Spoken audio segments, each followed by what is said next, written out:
Bienvenue sur Africa 24 dans cette nouvelle édition du 12-15. Au sommaire, l'investissement, la stabilité régionale et la bonne gouvernance au milieu des discussions pour cette troisième journée du sommet Afrique-États-Unis à Washington. Également très attendu, le sommet des Premières Dames qui sera organisé par Michelle Obama.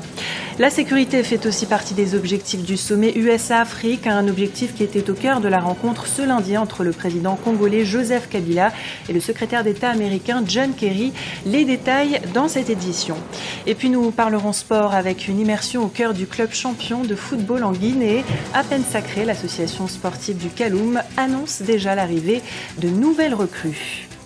C'est ce mercredi que se clôture le premier sommet Afrique-États-Unis à Washington. Près de 50 chefs d'État et de gouvernement du continent évoquent avec le président Barack Obama leur coopération économique, sécuritaire et le respect de la bonne gouvernance. Africa 24 est au cœur de ce rendez-vous. Vous pourrez suivre en direct la journée Talk with Africa. Les différents enjeux de ce sommet seront abordés avec nos envoyés spéciaux, éditorialistes et de nombreux invités. Ce sera à partir de 16h30 GMT. En attendant, écoutez le résumé des travaux de la première journée fait par notre envoyé spécial à Washington, Serge Kofi. Les échanges entre les délégations se poursuivent ici à Washington dans le cadre du sommet USA-Afrique. On a beaucoup parlé lors de ces derniers jours de l'importance par exemple de la société civile, le respect de la démocratie de base avec un point focal sur la question des droits de l'homme. Pour cette journée de mercredi, les débats porteront sur les nouvelles stratégies adoptées pour tisser les liens économiques avec le continent africain. Les États-Unis occupent la 3e place après l'Union européenne et la Chine en ce qui concerne les échanges économiques. Il faudra donc tisser des liens économiques avec le continent africain. C'est véritablement un enjeu pour les États-Unis. On parlera également de la coopération avec le continent africain en ce qui concerne la menace islamique, les stratégies de lutte contre Boko Haram au Nigeria et les Chebabs somaliens seront au centre des débats. Il faudra consolider lors de ce dernier jour de sommet des liens avec des partenariats forts, disposant des forces de sécurité fiables et efficaces. En Centrafrique, la démission du Premier ministre André Zapayeke a été officialisée ce mardi. Il aura tenu un peu plus de 6 mois à son poste. Il avait été nommé le 25 janvier par Catherine Samba-Panza, la présidente de transition. Sa démission est une décision prise officiellement pour faciliter la mise en œuvre de l'accord signé il y a une semaine à Brazzaville. Le successeur d'André Zapayeke devrait bientôt être connu. Nous en parlions en début de journal, le sommet Afrique-États-Unis à Washington. En marge de cet événement, plusieurs rencontres de haut niveau ont lieu. C'était le cas ce lundi entre le président congolais Joseph Kabila et le secrétaire d'État américain John Kerry. À l'issue de cet entretien, le chef de la diplomatie américaine a salué les efforts fournis par le président de la RDC pour régler les problèmes des groupes armés qui opéraient dans l'est du pays. Serge Kofi. Comment résoudre la crise qui prévaut en RDC? Le conflit dans l'est du pays a été au cœur du tête-à-tête entre le secrétaire d'État américain John Kerry et Joseph Kabila, le président de la République démocratique du Congo. Les deux personnalités se sont rencontrées ce lundi à l'occasion du sommet États-Unis-Afrique à Washington et passé en revue la crise qui secoue l'est du pays. La question du désarmement et de la réinsertion des troupes armées dans la région ont été largement abordées.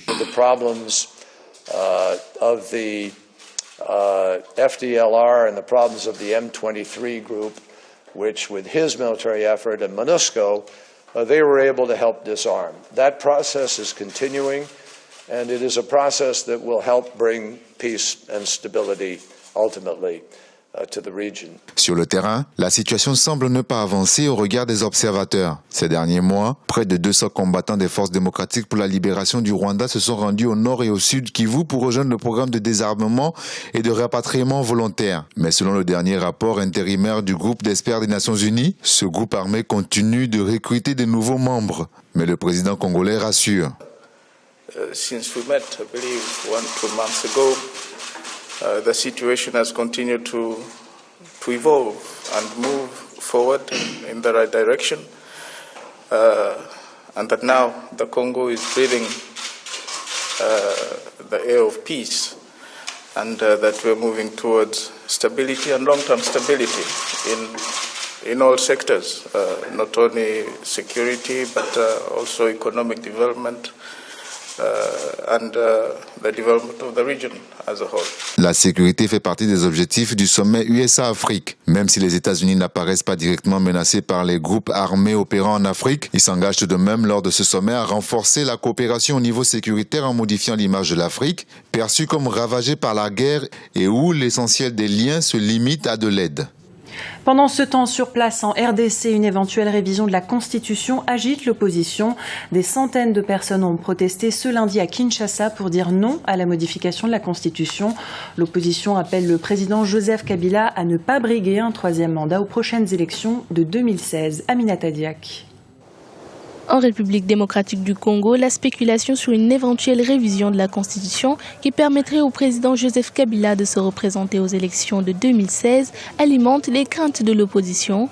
La semaine dernière, le secrétaire général du parti au pouvoir, Évariste Bochap, avait déclaré qu'il soutiendrait cette initiative si un référendum devait se tenir pour statuer sur la modification de la Constitution.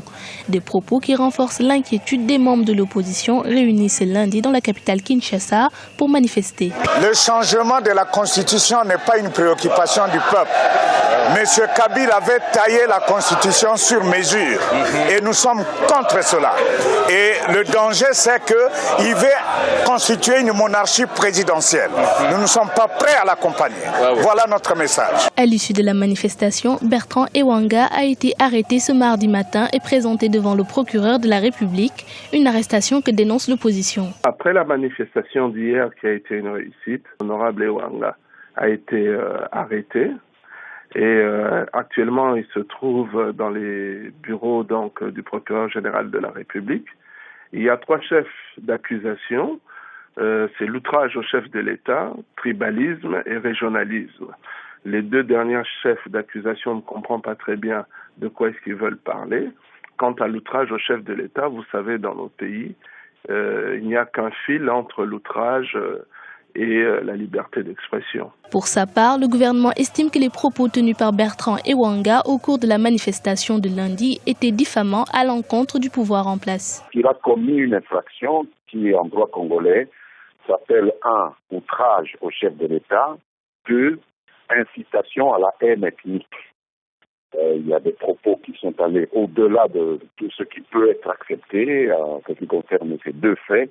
Et donc, en procédure de flagrance, le parquet général de la République s'est saisi de sa personne pour qu'il puisse s'expliquer là-dessus. Et ça, un état de droit.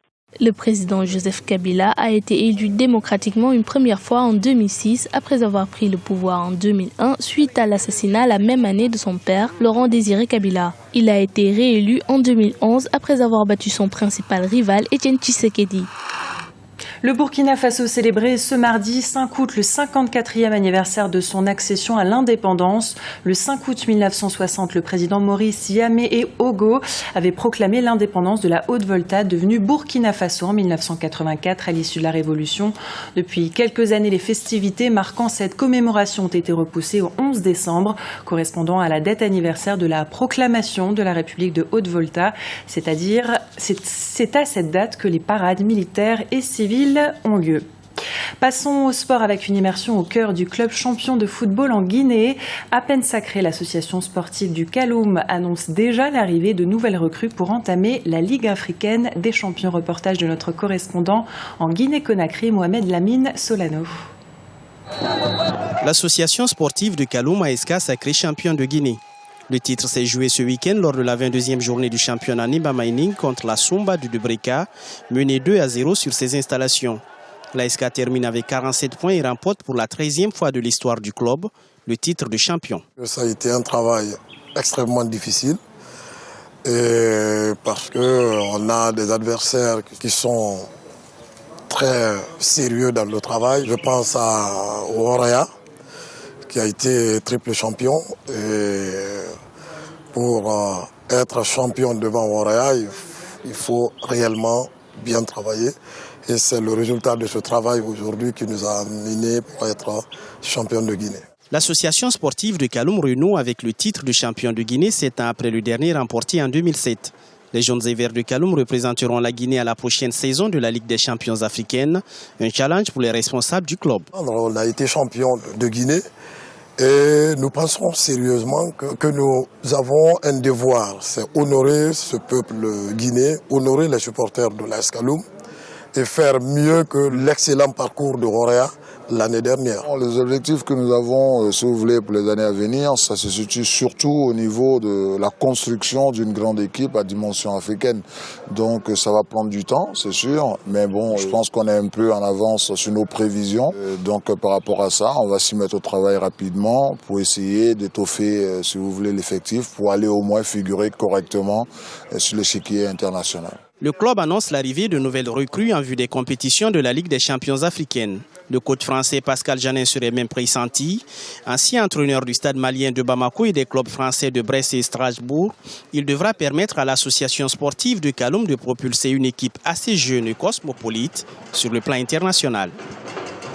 Ce journal a été réalisé par l'ensemble de la rédaction. Nous vous remercions pour votre fidélité. Dans un instant, une nouvelle édition de l'actualité sur Africa 24.